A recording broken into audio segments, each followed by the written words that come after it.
우리 거죠? 엄마 아버지가 우리가 끝까지 제사 책임. 이런.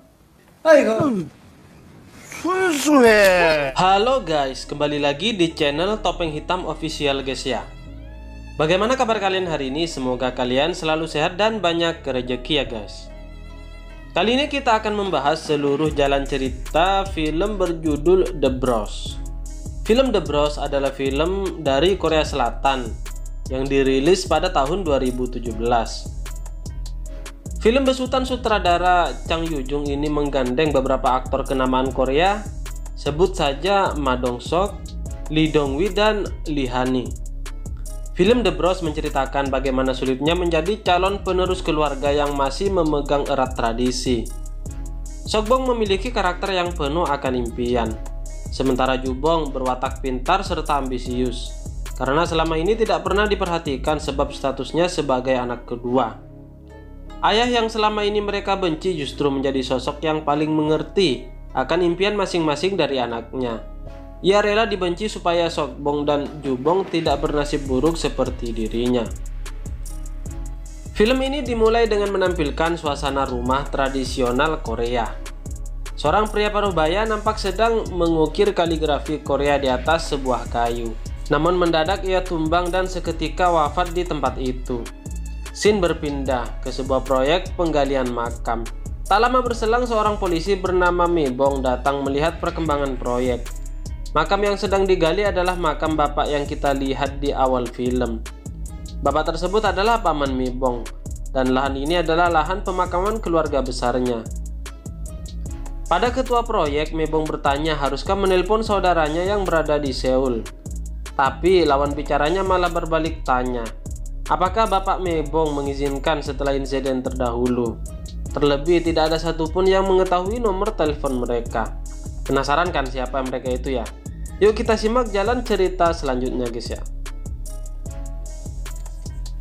Di sebuah kelas sejarah, seorang dosen bernama Lee Suk-bong sedang menjelaskan tentang hilangnya dua patung Buddha, masing-masing senilai 5 miliar won.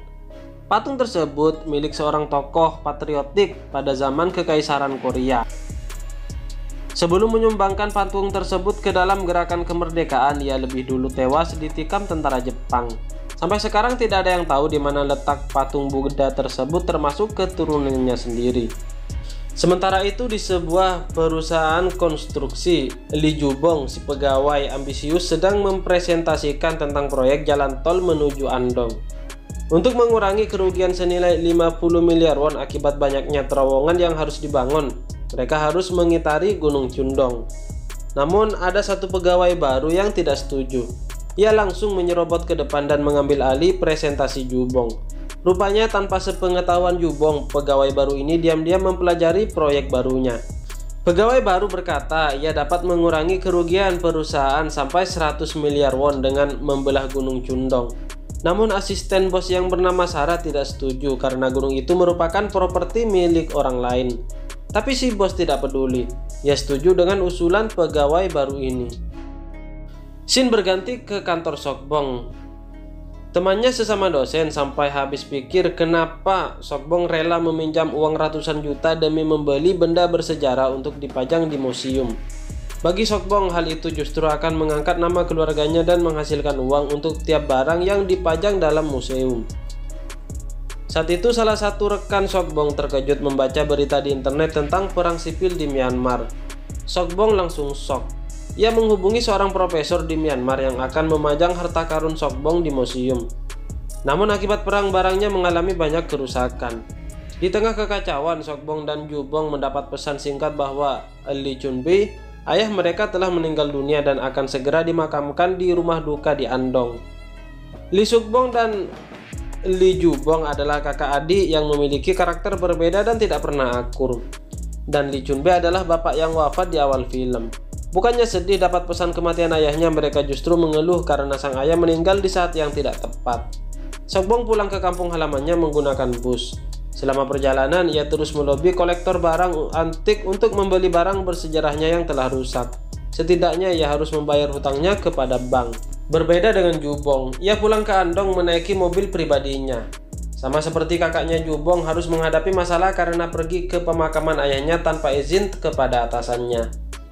Memasuki gerbang desa bus yang ditumpangi Sukbong rem mendadak karena ada mobil mogok di depan mereka.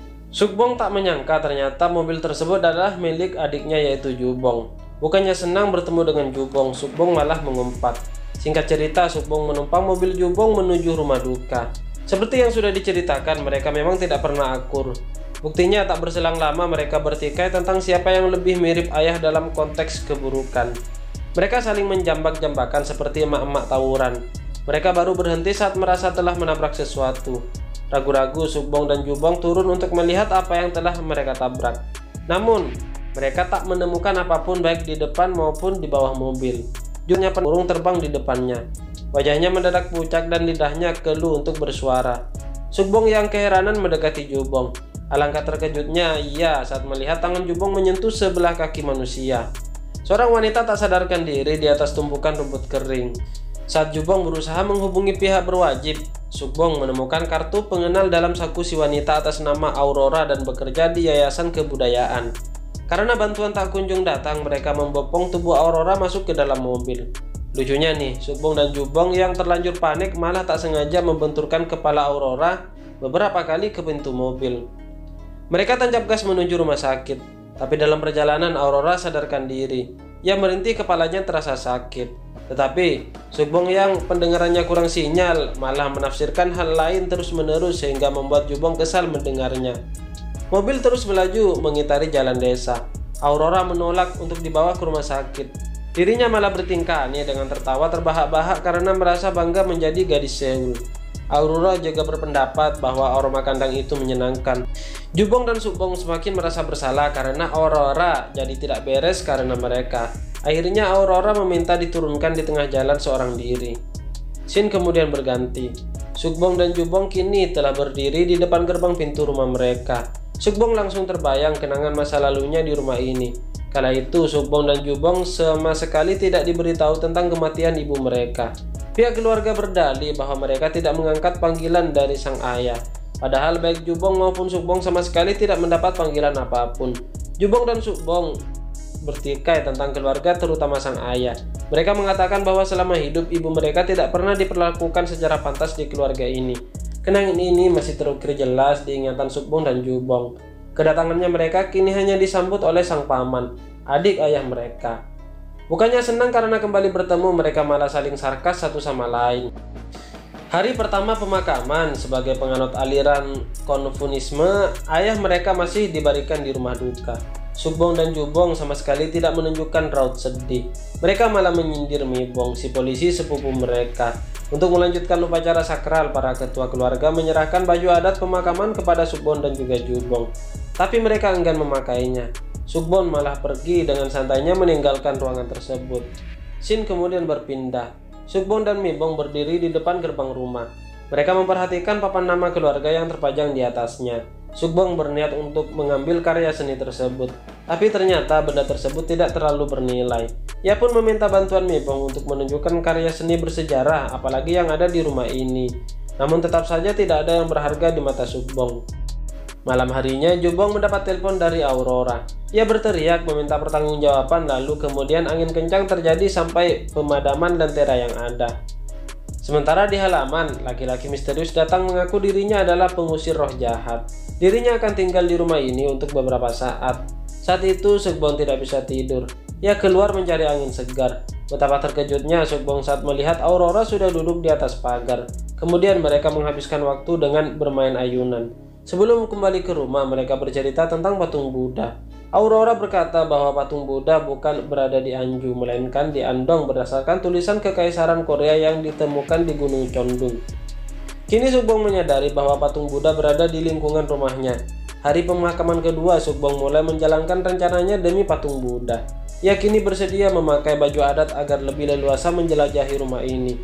Sukbong bahkan sampai mengundang kedua teman dosennya untuk mencari patung Buddha tersebut. Sarah datang ke Andong untuk membahas masalah pekerjaan dengan Jubong, tapi paman dan kakek malah salah sangka dan mengira jika Sarah adalah menantu mereka. Dengan bantuan istri Mibong, Sarah dapat menjawab pertanyaan para tetua ini. Saat membawa Sarah keluar ruangan, Jubong ditelepon atasannya. Jubong harus mendapat semua tanda tangan pemilik Gunung Condong agar mau menyerahkan gunung tersebut. Jika berhasil, maka Jubong akan dijadikan kepala cabang di Jerman. Tentu kesempatan ini tak disia-siakan oleh Jubong. Selepas kepergian Sarah, Jubong bertemu dengan Aurora. Sama seperti Sukbong, Aurora juga mengajak Jubong untuk pergi bersamanya. Kemudian memberi tips bagaimana cara mendapatkan tanda tangan seluruh pemilik Gunung Condong. Singkat cerita, Sukbong mulai mencari patung Buddha bersama temannya dengan menggunakan alat pendeteksi logam. Sementara Jubong mulai belajar semua silsilah keluarga sesuai saran dari Aurora. Ia sampai menyogok Mebong agar mau mengajarinya. Dalam waktu singkat, Jubong telah hafal silsilah keluarga besarnya. Ia menemui para pelayat dan menyebutkan hubungan keluarga masing-masing. Para kerabat tersentuh karena Jubong mengenali mereka. Dengan sedikit rayuan maut, akhirnya Jubong berhasil mendapatkan semua tanda tangan pemilik Gunung Condong. Selama pencarian, Sukbong malah menemukan cawan yang berisi mainan semasa kecil dan ponsel pemberian pada mendiang ibunya. Sukbong beristirahat di dalam kamarnya karena pencarian hari ini belum membuahkan hasil. Saat sedang mencoba tidur, Sukbong mendengar Jubong masuk kamar dan memasukkan sesuatu ke dalam lemari. Karena penasaran, Sukbong melihat benda yang disimpan Jubong tanpa sepengetahuannya. Ia jadi tahu ternyata adiknya akan melakukan proyek besar di desa Andong. Hal ini Sukbong sampaikan kepada temannya saat makan malam. Jika perusahaan adiknya sampai melakukan konstruksi, maka mereka tak akan bisa melakukan penggalian patung Buddha lagi. Rupanya hal ini tak sengaja didengar oleh Jubong, lalu merekam semua pembicaraan Sukbong di dalam ponselnya. Scene kemudian berpindah. Sukbong sedang sibuk mengurus alat pendeteksinya. Jubong datang melabraknya karena tidak memberitahu tentang peradaban patung Buddha. Mereka jadi berkelahi lagi. Mendadak entah dari mana Aurora sudah berada di sana dan melerai perkelahian mereka. Tapi Aurora yang ceroboh malah jatuh tersungkur karena menyandung labu. Sukbong dan Jubong panik saat nadi Aurora tidak berdenyut lagi. Kebetulan saat itu istri Mebong berteriak ada maling di rumah. Kakak beradik ini jelas semakin panik. Kemudian tanpa pikir panjang mereka menutup badan Aurora menggunakan selembar tikar. Rupanya pelaku pencurian adalah pria pengusir roh jahat. Ia tidak mengambil apapun, hanya menggali halaman rumah dan masuk ke semua ruangan seperti seorang pencuri. Mebong yang berprofesi sebagai polisi datang. Ia menyuruh seluruh anggotanya untuk menggeledah semua isi rumah. Jubong dan Sukbong ketakutan saat polisi membuka ruangan persediaan kayu bakar. Saat polisi membalik tikar, Jubong dan Sukbong keheranan karena Aurora sudah tidak berada di sana. Namun saat pria pengusir roh akan digiring ke kantor polisi, Aurora datang lagi menemui Jubong dan juga Sukbong. Aurora terlihat sangat lemah sampai kakak beradik ini harus membopongnya. Tapi paman keheranan melihat tingkah kedua keponakannya. Penyebabnya adalah Aurora tidak bisa dilihat oleh siapapun. Sederhananya, Aurora adalah hantu yang hanya menampakkan dirinya pada Sukbong dan juga Jubong. Semua ketakutan. Aurora pun murka karena si pengusir roh jahat palsu mencoba mengusirnya. Setelah Aurora pergi, si pengusir roh palsu mengakui semua kebohongannya. Ternyata dia adalah Yunbi, anak pertama di keluarga ini. Paman bercerita bahwa Yunbi dulunya kabur karena tidak mau jadi penerus keluarga ini. Akhirnya mereka mengadopsi Yunbi. Mengetahui ayahnya hanya anak angkat Sukbong, merasa tidak ada kaitan lagi di keluarga ini. Pagi harinya ia kabur dengan membawa semua barang bersejarah yang ada di keluarga ini. Sementara Jubong berjanji akan menangkap Sukbong, namun dengan syarat paman harus menjual Bukit Condong. Mereka pun sepakat. Dalam perjalanan kembali ke Seoul, Sukbong digentayangi oleh Aurora. Ia sampai menabrak pembatas jalan. Tak lama Jubong dan polisi pun datang menyelamatkan Sukbong yang jatuh pingsan. Akhirnya Sukbong kembali ke rumah dan dihadiahi air sisa makanan. Jubong telah mengirim surat persetujuan jual beli Gunung Condong ke Seoul.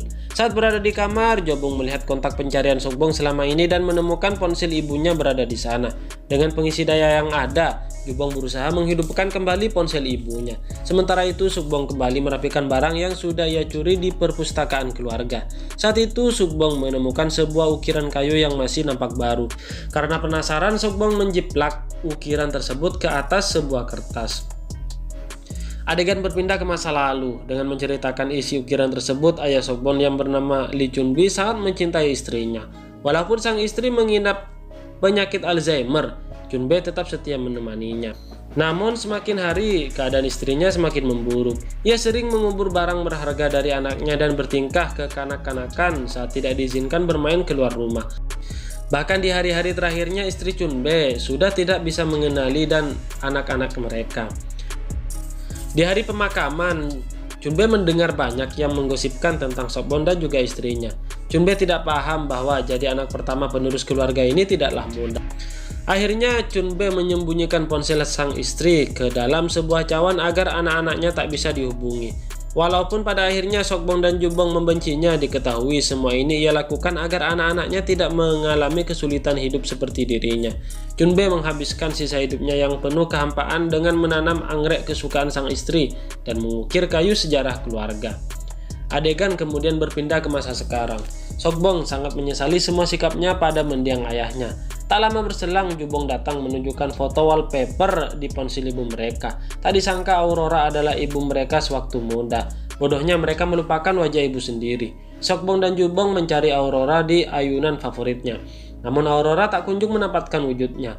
Oleh karena itu, mereka bergegas kembali ke Seoul untuk mengambil surat perjanjian jual beli Gunung Cheonbing. Bila konstruksi dilanjutkan, maka ibunya tak bisa bermain di sini lagi. Sementara ayahnya harus segera dikuburkan. Sukbon dan Jubong sampai di kantor. Jubong merebut surat perjanjian tersebut dari tangan atasannya. Bos berteriak siapapun yang bisa mengambil surat perjanjian tersebut akan diberi bonus 1000%. Maka tak heran jika kerusuhan langsung terjadi. Jubong melemparkan surat perjanjian tersebut pada Sukbong. Sayangnya ia tak berhasil menangkapnya. Kemudian scene berpindah ke pemakaman Junpei. Sukbon dan Jubong berhasil ke sana tepat waktu sebelum peti jenazah diturunkan. Mereka meratapi semua sikap buruk mereka selama ini. Aurora juga ikut hadir di sana. Ia menangis mengingat kenangan masa mudanya dengan Chunbe. Setelah pemakaman selesai, Sukbon pergi ke gunung bersama Jubong. Sukbong terperangah saat melihat sekumpulan bunga yang tumbuh subur. Sukbong berkata pada Jubong bahwa mereka tak perlu menjual bukit ini, sebab bunga yang mereka temukan adalah sejenis anggrek yang langka yang dilindungi oleh pemerintah. Bunga ini merupakan warisan dari ayah mereka. Akhirnya Sukbong dan juga Jubong meraih kesuksesan dan diliput berbagai media karena berhasil menemukan anggrek langka. Perusahaan konstruksi jelas tidak bisa melanjutkan proyek karena akan merusak ekosistem anggrek yang dilindungi.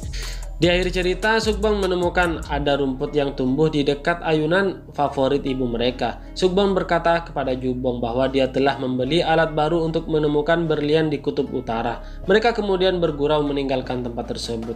Satu hal yang tidak mereka sadari, di bawah rumput kecil yang Sukbong lihat, tertimbun dua patung emas Buddha yang selama ini ia cari. Dengan begitu, cerita pun tamat guys ya.